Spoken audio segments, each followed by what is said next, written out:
no child chooses this. I did not know I had something wrong with my blood, but I made a child that had something wrong with his blood. It's just a simple blood disorder. They don't bleed faster, they bleed longer. There's 13 clotting factors in your blood.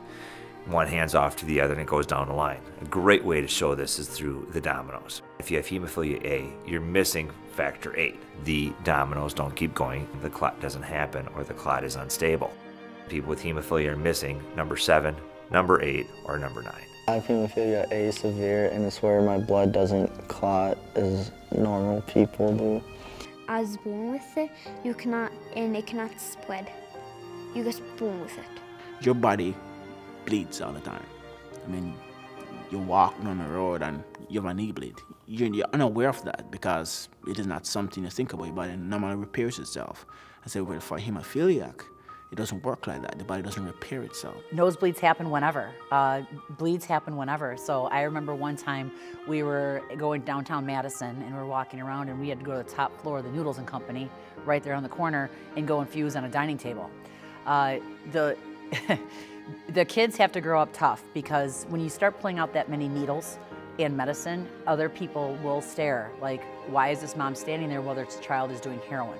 Because it's not heroin, it's a life-saving drug. Or the children walking around with massive bruises all over their body and being prepared for that conversation. Oh, I don't beat my child, he has hemophilia or von Willebrand's. I actually had a friend who was in New York with her family and her brother has severe hemophilia. He needed an infusion at the park, so they were infusing him right there in the public, and people called the cops on them because they thought he was doing something illegal. He doesn't like pokes. He says he doesn't like pokes. I don't like pokes. I don't know.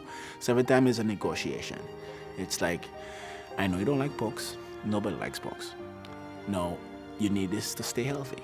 And so we want you to stay healthy, so therefore we need to infuse you that you can stay healthy. As a mom, it's heartbreaking. You don't want to. Your child is crying and saying, "No, mommy, please don't," and you have to look at the bigger picture, And some days that's really hard. Some days it's like I can't do this. But other days, you're like, "I'm sorry, dude. This is what needs to happen.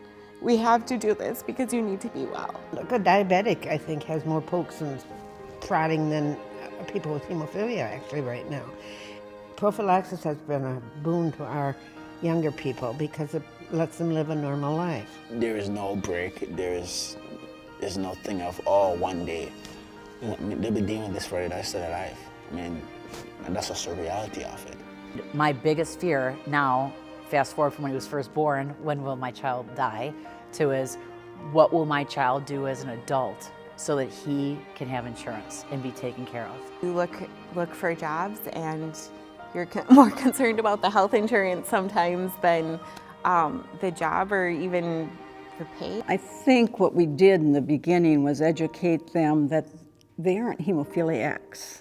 They're people who happen to have hemophilia, just like someone else that has another disorder, and to treat them the same. We can treat the bleeds. It's much easier to treat a bleed than a psychological effect, so treat them like a normal friend, a normal son, a normal whatever. My biggest thing would be normalcy, respect, not fear.